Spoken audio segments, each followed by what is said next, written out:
Over the last few months, there's been a roller coaster of information coming out about the upcoming Scream 7 movie.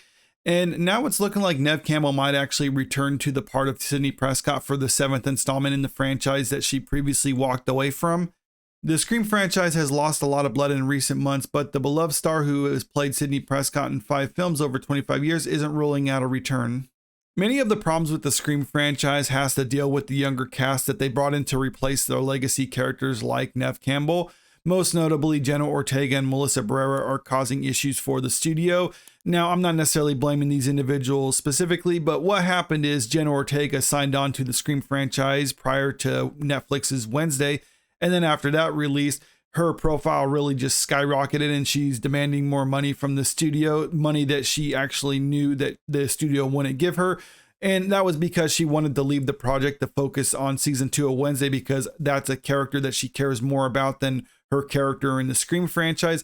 And she's also executive producer on that now. So that makes sense why she wanted to leave that. And then her co-star Melissa Barrera was fired from the project because she made posts on social media that some could consider to be anti-Semitic. I don't necessarily think that she's anti-Semitic. I think she might have made some statements that probably weren't worded the best, but I mean, that's just the way things are sometimes. Should she have been fired? No, but I think the people who are behind the scenes at Scream were trying to figure out something else to do with her character without Jenna Ortega in the movie, and they couldn't figure out what to do. So now they got rid of her and they're trying to go back to the well with Neve Campbell. Now, previously, they didn't give Neve Campbell the money that she wanted to reprise her role for Scream 6, but that was also partially because they were trying to move away from her character and focus on the Carpenter sisters moving forward. And since that's not the case anymore, Neve Campbell is expecting the studio to come back with her for another offer. I know things are spinning at the moment, and I would imagine they are spinning at the top trying to figure out what they are going to do. I would not be surprised to get a call, she revealed. And Neve Campbell is right about the executives at the studio trying to figure out what they're going to do next, because not only did Jenna Ortega voluntarily leave the project, Melissa Barrera being fired from the project, but also Christopher Landon, the director of Scream 7, or the one who was supposed to direct Scream 7, also left the project. It's unclear why he left the project, but it doesn't seem like it was a very amicable split according to these posts that he made on Twitter. I guess now is a good time as any to announce I formally exited Scream 7 weeks ago. This will disappoint some and delight others. It was a dream job that turned into a nightmare, and my heart did break for everyone involved, everyone, but it's time to move on. This article about Christopher Landon leaving the project was from back in December, and since then we haven't had a ton of other information about the behind the scenes going on of Scream 7. But after it was announced that Jenna Ortega left the work on Wednesday and Melissa Barrera was fired for her posts, well, there was rumors that the studio was looking to bring back Neve Campbell and Patrick Dempsey, because Neve Campbell, obviously the face of the franchise, and Patrick Dempsey was a character in Scream 3, who is her husband in the franchise that it was revealed in Scream 5. So maybe this would be enough to actually bring back audiences and save what they're trying to do, even though it was a departure from what they were initially planning.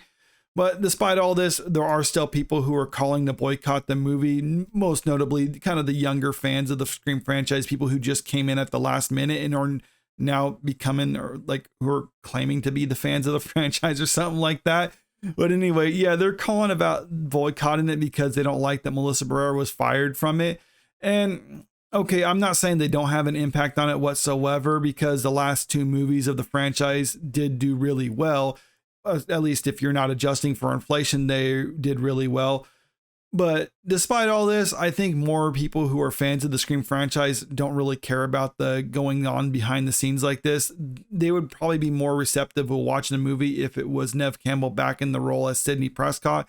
In fact, I mean, that's really a big marketing thing right there, is Neve Campbell's back to play Sidney Prescott again in a Scream movie, especially if maybe they're saying this is the last one in the franchise or something like that. I mean, that could be a pretty big deal, but I don't know. I mean, I have my doubts that they're going to end the franchise, but the studio does have more of an incentive to pay her more money, because like I said in the past, they might have wanted her on for Scream 6, but at the same time, they're also trying to move away from her. So that's probably why they didn't want to pay her as much as she was asking for.